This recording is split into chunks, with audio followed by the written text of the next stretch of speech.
Hello my dear students of 10th class NTSC की preparation तुहाडी चल रही है। मैं Anupreet Arora science mistress government girls high school Gandhinagar Jalandhar. अज जो बेटा तुहाडी अगली असाइनमेंट है वो परमाणु और अणु की है मिति 21/10/20 की और वेरी इंपॉर्टेंट है। बेसिकली ये है जी, ये असी पढ़ने हैं जी लॉ ਜਿਹੜੇ ਆਪਾਂ ਕਾਦੇ लॉ पढ़ने हैं जी, लॉ पढ़ने ਅਸੀਂ कैमिकल कंबीनेशन दे। लॉ कादे पढ़ने हैं जी, कैमिकल कंबीनेशन दे, जिन्होंने आप की कहने हैं रसायनिक संयोजन दे नियम, that is laws of chemical combination. Plus the chapter is atoms and molecules. जो चैप्टर है वो की है एटम्स एंड मॉलिक्यूल्स। बेटा लॉ ऑफ कैमिकल कंबीनेशन की कहता है, यानी कि रसायनिक संयोजन का नियम की कहता है, नवे यौगिक बनाने लई दो या दो तो वध तत्तां दे सुमेल की प्रक्रिया नूं कुछ नियमां द्वारा नियंत्रित किया जाता है, जिसनूं तुसीं रसायनिक संयोजन दे नियम कहने आ। कि आपां सिंपली उस प्रोसैस नूं कंबीनेशन करना टू या मोर एलीमेंट्स नूं नवे कंपाउंड्स बनाने लई ते आपां सर्टन लॉ बारे गवर्नड करदे हां, जिन्हां नूं आपां लॉज ऑफ कैमिकल कंबीनेशन कहने आ। रसायनिक संयोजन के दो नियम हैं। पहला है जी पुंज का सुरक्षण नियम, जिन्होंने आप कहते हैं law of conservation of mass. ठीक है जी, की कहने हैं law of conservation of mass. ते दूजा जिहड़ा है साडा स्थिर अनुपात का नियम, जिन्हों आप कहने हैं लॉ ऑफ कॉन्सटेंट प्रपोर्शन। जिन्हों आप की कहने हैं जी लॉ ऑफ कॉन्सटेंट प्रपोर्शनस। ठीक है जी, इन्हां दोनों नूं हुण मैं डिस्कस करांगी। ठीक है, चलो जी आओ let us discuss these two law जिहदे उत्ते साडा एटम्स ते मॉलिक्यूल बेस्ड है। सब तो पहले जी पुंज का सुरक्षण नियम। सारे भौतिक ਅਤੇ रसायनिक क्रियावां विच उत्पादां दा कुल पुंज अभिकारकां दे कुल पुंज दे समान हुंदा है। मतलब किसी भी फिजिकल प्रोसैस च जां कैमिकल प्रोसैस च जिहड़ा टोटल मास है उत्पादां दा, यानी टोटल मास ऑफ प्रोडक्ट। ठीक है, total mass of product is must be equal to the total mass of reactant. Total mass of product is equal to total mass of reactants. Total mass of reactants. ठीक है जी, पुंज समान रहना है क्रिया के शुरू च भी ते अंत दे भी। जिद्दां आपां कह दईए कि कोई रसायनिक क्रिया A+B मिल के C+D बनता है, तो जो पुंज इन्हां दा होएगा, जो मास जिहड़ा है साडे रिएक्टेंट्स दा होएगा वही प्रोडक्ट्स दा होएगा। अगला हैगा जी स्थिर अनुपात दा नियम, जिन्हों आपां कहने लॉ ऑफ कॉन्सटेंट प्रपोर्शन। की कहने हैं जी लॉ ऑफ कॉन्सटेंट प्रपोर्शन। ठीक है, ये अकॉर्डिंग की है जी लॉ ऑफ कॉन्सटेंट प्रपोर्शन के अकॉर्डिंग ये है कि एक शुद्ध रसायनिक यौगिक विच हमेशा समान तत्व हुंदे हन, जो एक निश्चित पुंज अनुपात विच संयोजन करते हैं। एक पर्टिकुलरली जिद्दां आपां कहिए कि hydrogen oxygen in pure water is always 1/8 है ना।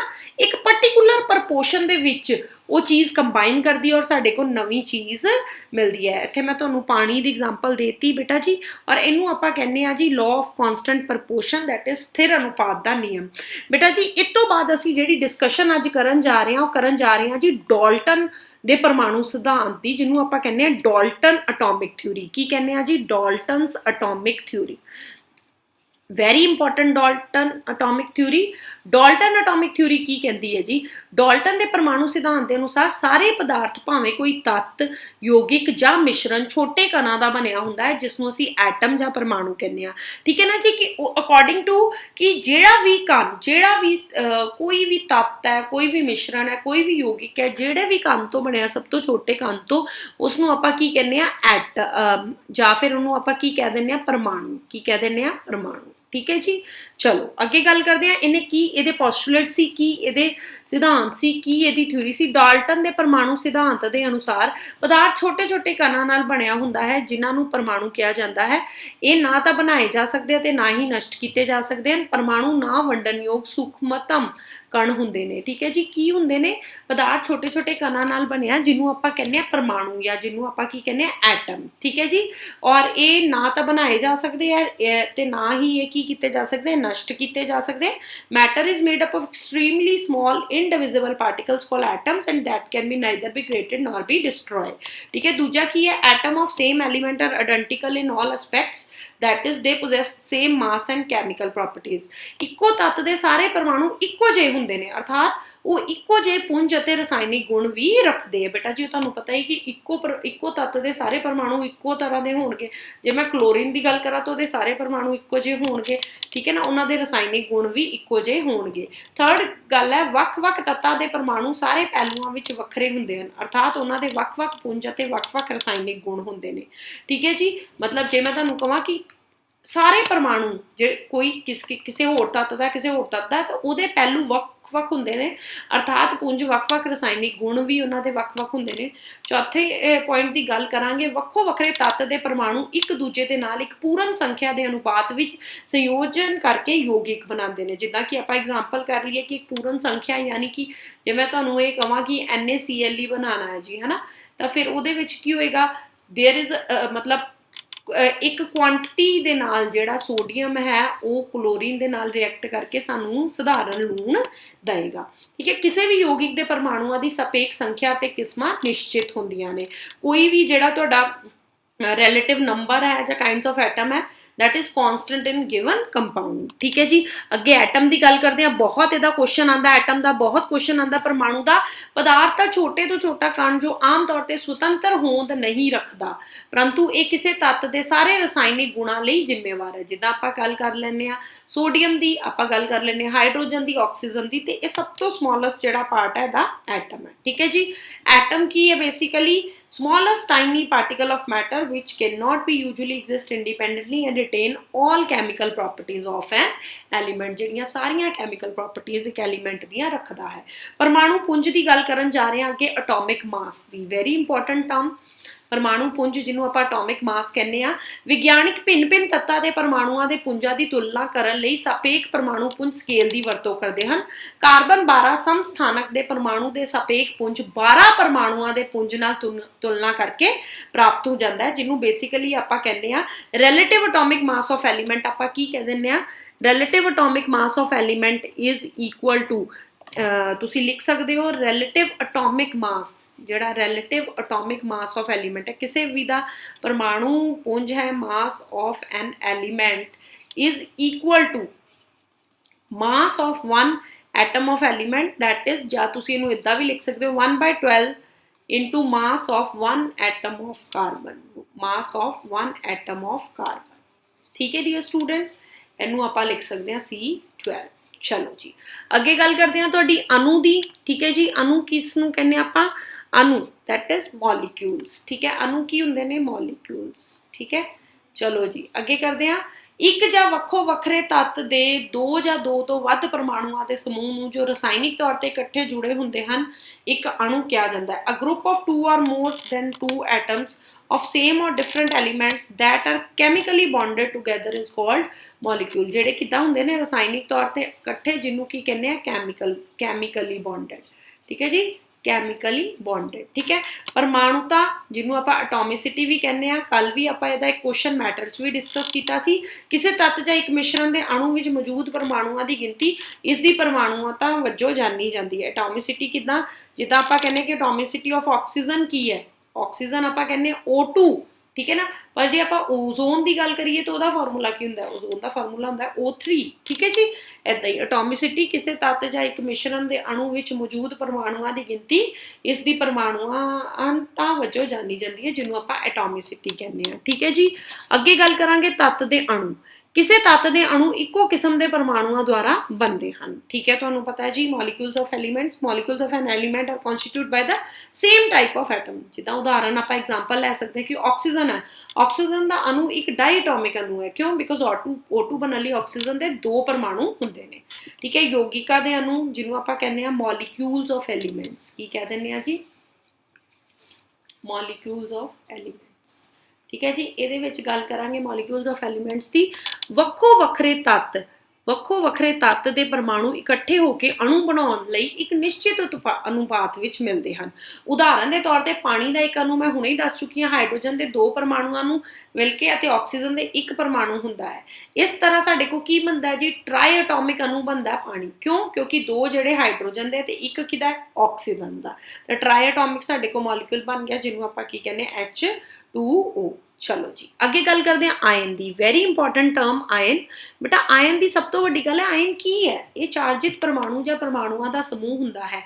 ये दो प्रकार का हुंदा है, किहड़ा हुंदा जी, धन ते ऋण। ठीक है, हुण जिद्दां मैं कहनी हाँ जी सोडियम की इलैक्ट्रॉनिक कॉन्फिगरेशन है 281 और हर जिहड़ा इलैक्ट्रॉनिक कॉन्फिगरेशन है स्टेबिलिटी वल जांदा है। जदों ये स्टेबिलिटी वल जांदा है तो इट इज़ 28। ਜਦੋਂ ਇਹਨੇ ਕਿਸੇ ਨੂੰ ਇਲੈਕਟ੍ਰੋਨ ਦੇ ਦਿੱਤਾ ਤਾਂ ਇਹਨੇ ਓਬਵੀਅਸ ਆਪਣੇ ਆਪ ਨੂੰ ਵੱਡਾ ਫੀਲ ਕਰਨਾ ਤੇ ਇੱਥੇ ਕਿਹੜਾ ਚਾਰਜ ਆ ਜਾਏਗਾ, ਇੱਥੇ ਧਨ ਚਾਰਜ ਆ ਜਾਏਗਾ। ਇਹੀ ਮੈਂ ਰਿਨ ਚਾਰਜ ਦੀ ਐਗਜ਼ਾਮਪਲ ਲੈਂਦੀ ਹਾਂ ਕਲੋਰੀਨ ਦੀ। ਇਹਦੀ ਇਲੈਕਟ੍ਰੋਨਿਕ ਕਨਫਿਗਰੇਸ਼ਨ ਹੈ 287 ਔਰ ਇਹਦੇ ਵਿੱਚ ਮੰਨ ਲਓ ਇਹਨੇ ਕਿਸੇ ਕੋ ਇੱਕ ਇਲੈਕਟ੍ਰੋਨ ਲੈ ਲਿਆ ਤੇ ਇਹਦੀ ਵੀ ਇਲੈਕਟ੍ਰੋਨਿਕ ਕਨਫਿਗਰੇਸ਼ਨ ਜਿਹੜੀ ਫਿਲ ਹੋ ਗਈ ਔਰ ਇਟ ਫੀਲ ਲੋਅਰ ਕਿ मैं किसी को चार्ज लिया तो ये किहड़ा चार्ज आ जाएगा, ऋण चार्ज। सो ये दो प्रकार के होंगे ने, धन चार्जित आयन Na पॉजिटिव, ऋण चार्जित आयन जिदा कि आप लै सकते हैं Cl नैगेटिव। आयन बेसिकली की है चार्जित परमाणुओं या परमाणुओं का समूह हुंदा है। ठीक है जी, क्लोरीन नैगेटिव। संयोजकता जिन्हों आप की कह दें, इनू आप वैलेंसी कहने बेटा जी, की कहने वैलेंसी। संयोजकता है परमाणु की संयोजन शक्ति होंगी है। संयोजन शक्ति किस हिसाब नाल होंदी है, जिदा कि देखो जी मैं तुहानूं इत्थे एग्जाम्पल देना चाहांगी। जिदा आप सिंपली सरल कोई यौगिक ले लैंदे उन्हां दे सूत्र ले लैंदे, आप कहने HCl दी फॉर्मेशन किद्दां होएगी, तुहानूं पता जी H ते प्लस चार्ज हुंदा, Cl ते नैगेटिव और वैन दे इंटरचेंज एक की फॉर्मूला बन जाता HCl। हुण मैं जे हाइड्रोजन सल्फाइड की गल करा तो सानू पता है जी H ते पॉजिटिव 1 होंदा बट सल्फाइड ते की हुंदा -2 and when there is a change there is a formula of H2S। ठीक है, H2S this is called basically जिहड़ी ओदी किस तरह हाइड्रोजन क्लोराइड का रसायनिक सूत्र लिखा जाता है तो किस तरह हाइड्रोजन सल्फाइड का लिखा जाता है। जे मैं कार्बन टैट्रा क्लोराइड की गल करा तो ठीक है जी CCl है ना। हुण इत्थे टैट्रा क्लोराइड है ना, तुहानूं पता Cl ते की हुंदा जी 4 ते कार्बन की 4 वैलेंसी है। तो what is the formula of carbon tetrachloride, CCCl4। So these things are very important जिहड़ियां तुहानूं पढ़नियां पैणगियां। हुण जिद्दां बहु परमाणुई आयनां दा मैं लिखां, जिद्दां तुहानूं पता है जी सोडियम आपां नाइट्रेट का लिखना है NaNO3। ठीक है, this is the formula.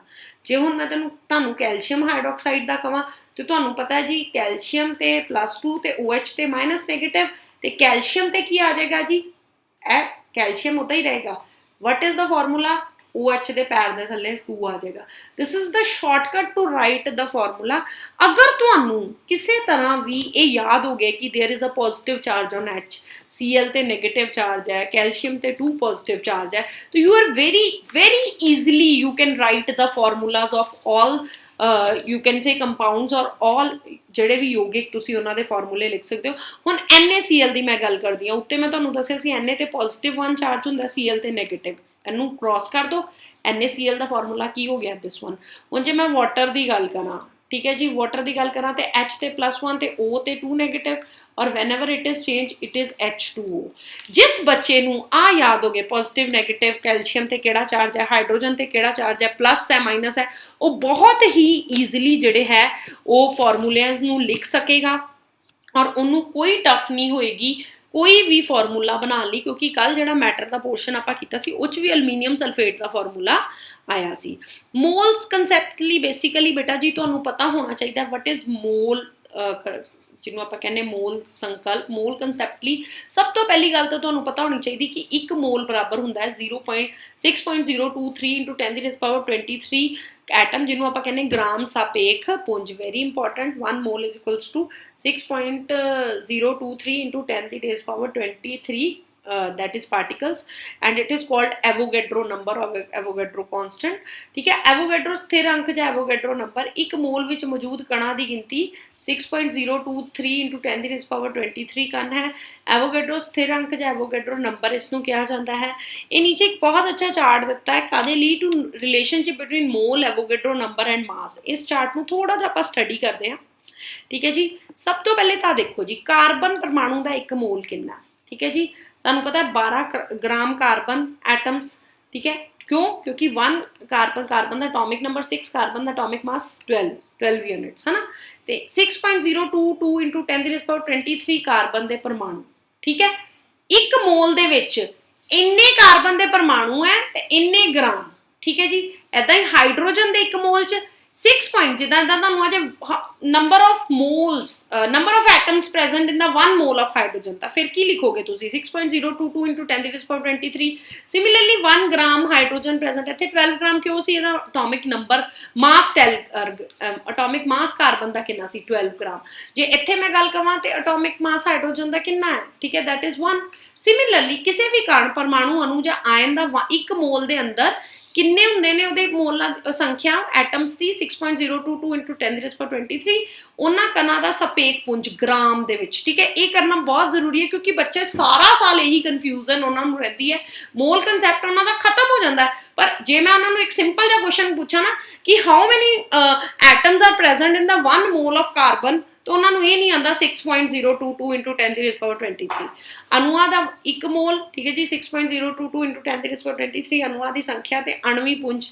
Gram ਦੇ ਵਿੱਚ ਠੀਕ ਹੈ ਅਣੂਆਂ ਦਾ ਇੱਕ ਮੋਲ ਹੈ ਨਾ ਜਿੱਦਾਂ ਆਪਾਂ ਕਹੀਏ ਕਿ ਅਣੂ ਦੇ ਵਿੱਚ ਇੱਕ ਮੋਲ ਦੇ ਵਿੱਚ ਕਿਤੇ ਹੈ ਤਾਂ you can easily say 1 mole of molecules ਠੀਕ ਹੈ ਨਾ 1 ਮੋਲ ਆਫ ਮੋਲੀਕਿਊਲ ਕਿਹਦੇ ਬਰਾਬਰ ਹੈ ਜੀ ਮੋਲੀਕੂਲਰ ਮਾਸ ਇਨ ਗ੍ਰਾਮ ਮੋਲੀਕੂਲਰ ਮਾਸ ਇਨ ਗ੍ਰਾਮ ਠੀਕ ਹੈ और इधर जे मैं तुहाडे नाल गल करा तो it is equal to 6.02 into 10 to the power 23 अणुओं की संख्या सो these all are the topic related to your today's topic that is atoms and molecule और उम्मीद करदी हाँ कि ये तुहानू अच्छी तरह समझ आया होएगा मैं अनुप्रीत अरोड़ा एक बारी फिर तुहानू मतलब ये दसना चाहनी हाँ कि बेटा जी बहुत जरूरी है जे तुसी NTSC का टेस्ट क्रैक करना है you have to study in detail है ना अगर जे तुसी कहो कि असी उत्तों पढ़ के तो it is not possible for you तो होप करदी हां कि ये असाइनमेंट्स ते MCQ तुहाडी हेल्प करनगे till then goodbye take care